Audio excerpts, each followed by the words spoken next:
Magandang araw po mga kapuntos, at sa araw na ito po meron po akong tampok na video para sa inyo at sana ay magustuhan ninyo.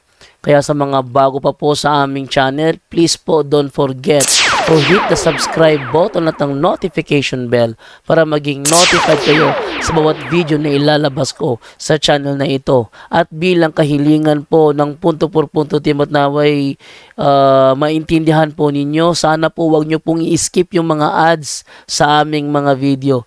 Sa maliit na bagay na po na yan, malaking tulong po yan sa ating programa at sa ating ministry. Sana po maunawaan po ninyo. Maraming salamat po, kaya wag na po natin patagalin. Simulan na po natin.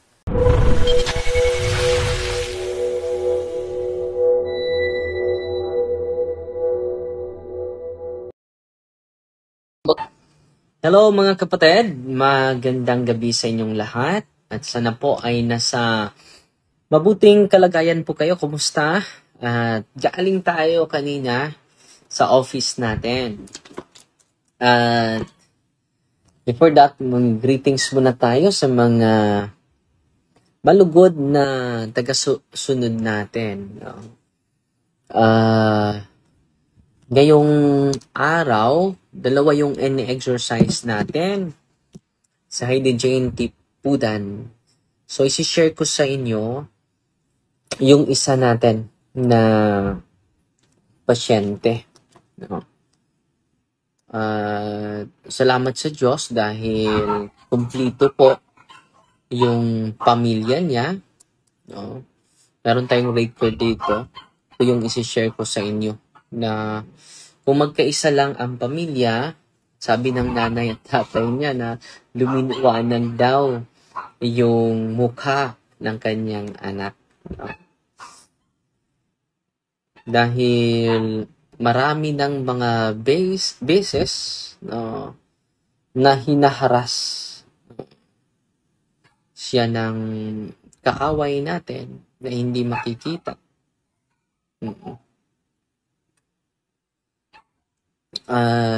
Kailangan na ma-process talaga. At yung pangalan niya hindi ko lang i-mention yung pangalan niya, ha? Dahil itong babaeng ito 28 years old, no? So merong mga testimonya dito. Galing siya sa sa Manila.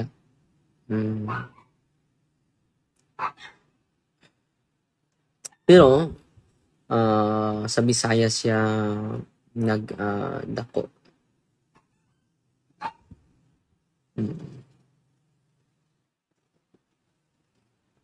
So yung pamilya niya ay solid naman, ginawa yung gusto, na ginawa yung lahat para sa kanilang magkakapatid.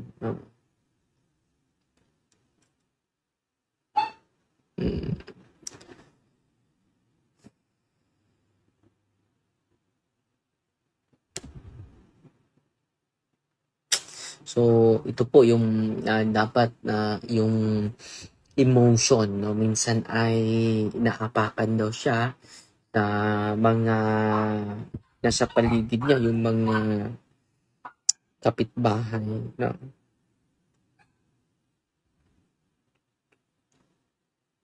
Because of poverty.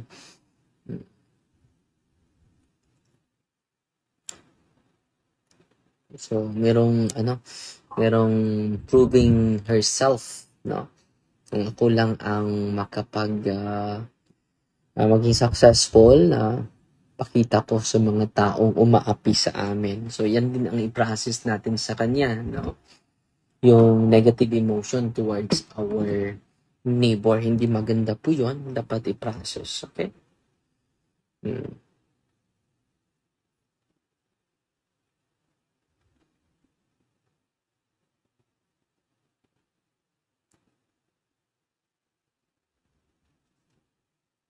So pumunta siya sa Manila para lang maiayod yung kanilang Fundrad, Ligarde, yung kapatid natin na pari sa Dumaguete. Okay? Mm.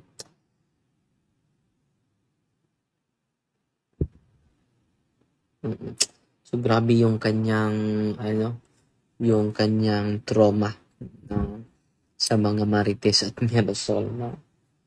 And then,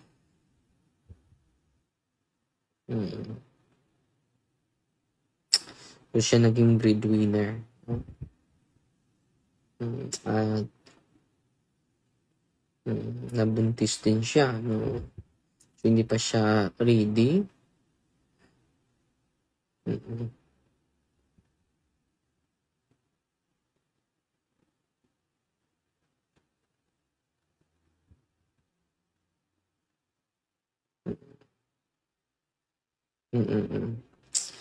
So, merong nagawa niya na hindi mabuti.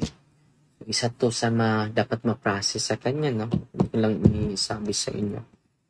Baka hindi pa siya naka-open up. Kapilan,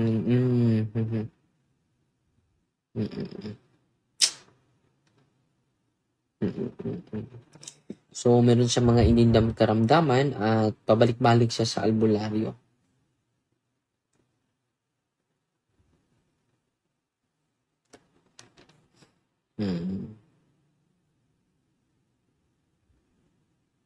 So, yung lolo pala niya ay makipag, na mga dilhi na to, no? Makipag-usap, mga diwata.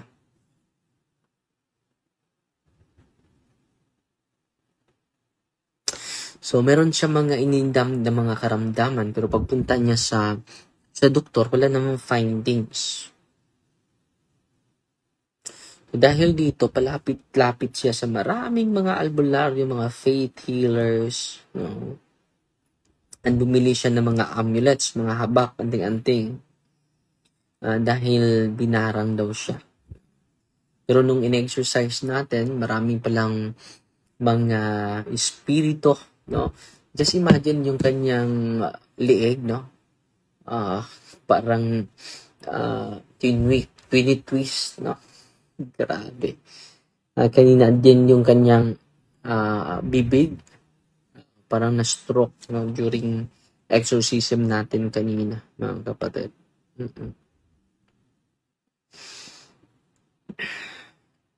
So, pabalik-balik siya sa mga albularyo.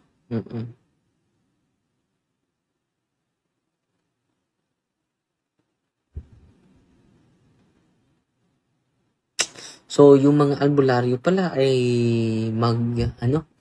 mag-appear sa kanyang isipan, pabalik-balik.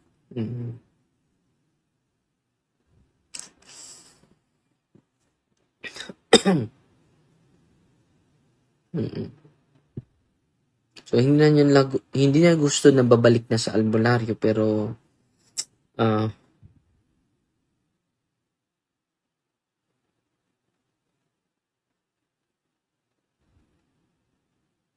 so,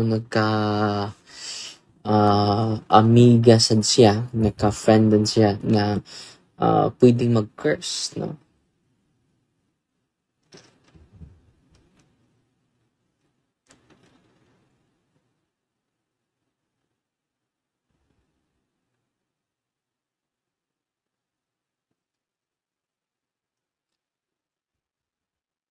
So, yung ex niya ay pinagplanuhan niya na i-curse, no?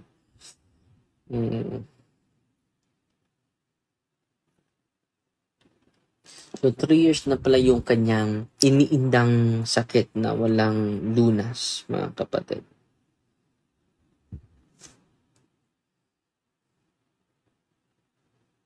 So, yung kanyang isipan ay laging magulo. So, mainitin yung ulo.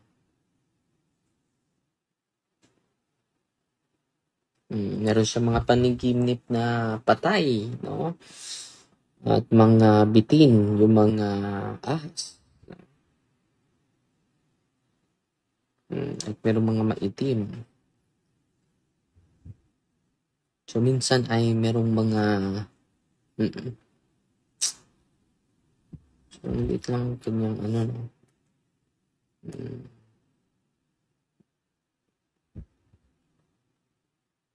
So, merong babae na laging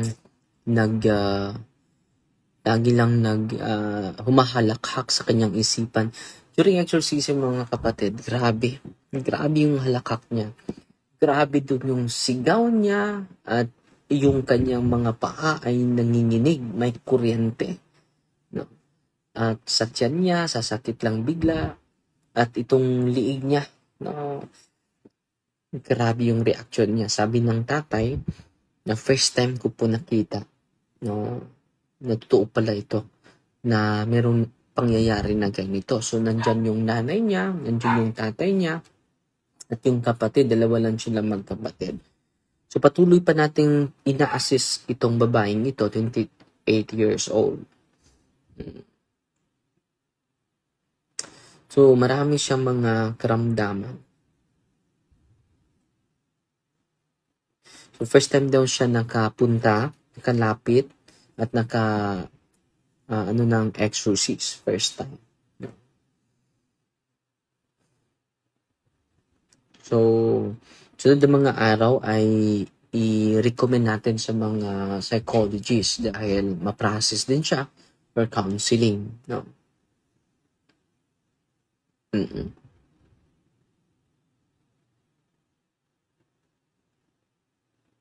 So, natatakot siya na matulog.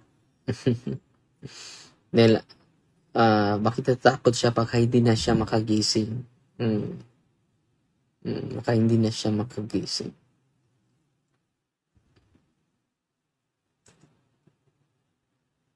So, lagi siyang nagsusuot ng aning mga habak. Natatakot talaga siya. Pero ngayon, malaki na yung improvement niya. Dahil meron catechism, mataas yung catechism sa kanila at binibigyan din sila ng additional special catechism, yung buong pamilya po.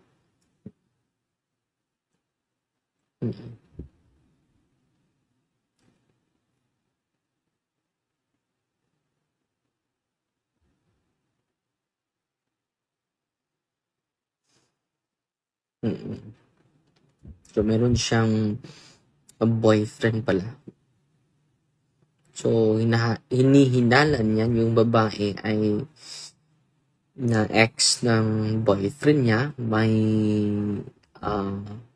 puot sa kanya.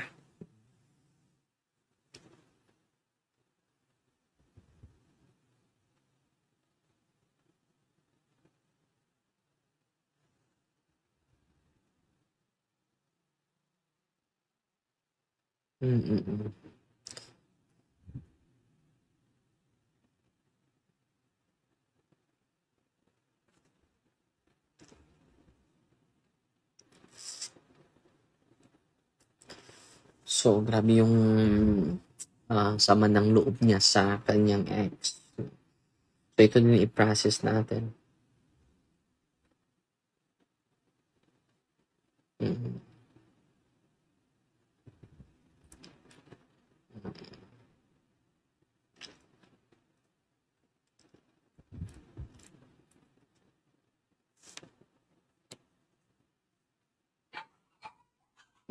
Meron palang grabe yung trauma niya.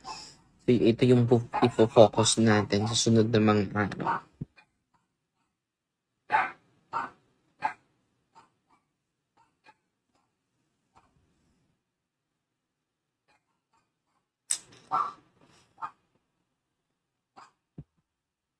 Wala na siya simba-simba.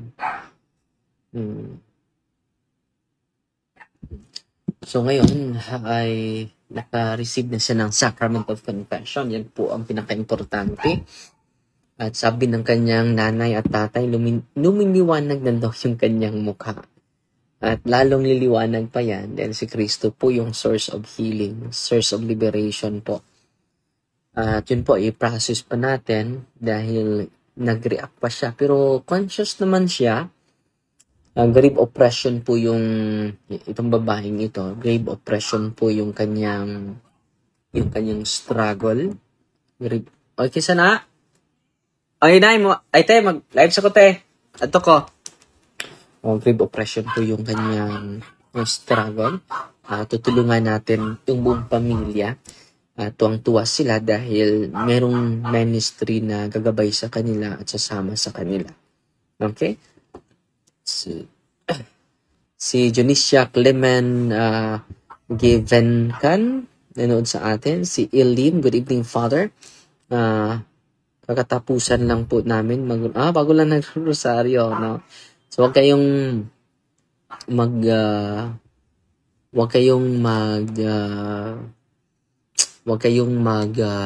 tulog without praying the Holy Rosary po.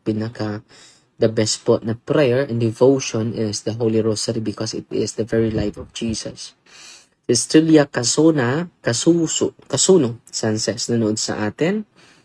At si Maribel Uyanib nanood din sa atin. Si Elizabeth Dagundon nanood sa atin. Si Pasita Oxtero Patino. Si Severina Pellegrino. Si Pinpin Casas nanood sa atin. Si Juna Rosel Floreda nanood sa atin. Si Nidi Zamora. At si Maribel Limari nanood sa atin. Si Jolito Sabadla. Si Priscilla Grace Gorillo Gaviula. Si R.C. Rosales. Nang-apply ko sa trabaho, Father. No, continue to receive, go to the sacrament of confession, kapatid. Okay? Pinaka-importante po yan. Okay? Sacrament of confession. Mercy Edward Sula Torio, mayong gabi, Father. Nagpadala sa 50 stars. Salamat, kapatid. Si Nesluz Tines is watching. Si Maribel Limari. Si Bernarda Ibarzabal. Lagi sila nag-rosar. Libot na Lord Palak. Baby of Yanga. Cueva. Sa Naga Cebu. Si Rudmi Daben. Si Lorna G. Clarin. Thanks God. Balik na ang signal ko. Si Tilia Pakania. Nanood sa atin ngayon. Si Rubin Lungaket. Si Maria Bangi is watching. Si kapatid na Alan Ilangos. Nagpadala natin ng 50 stars. Si Lauren Gabas. Watching from Fairview. Kumusta po? At si Juan Hagson San Juan. No? Si Ruel Lim. Nanood sa atin. At si Isna Jane Ridulia. Si Jumila Bacan, Prince May sa Tagum City. Si Christina Bungcalis. Si Camille Espinola. Si Maria Cornopio. At si Bibot Alcantara. Si Nino Soria. Father, di rin ako makatulog. Takot ako di makagising. Anong dapat gawin? Go to confession, kapatid, at patawarin yung mga taong nagkasala sa iyo. Gina Rizan is watching. Si Florian Vasquez. Mayong gabi. Salamat. Tingog Bisaya. No, B.E. Father, panalanginan ka sa Diyos. Salamat, igsoon. Si Rimal Birami. Nanood sa atin. Si Carol de la Cruz. Oliverio. Win-win mulit ng plaka. Si Nats Pebrero. Si Julia Madeja. Si Rose Aranita. Si Josephine Osorno. Nanood sa atin. At God bless. Mag-live tayo mamaya. Isi-share ko sa inyo. Mag-isip ako ano yung isi-share ko sa inyo.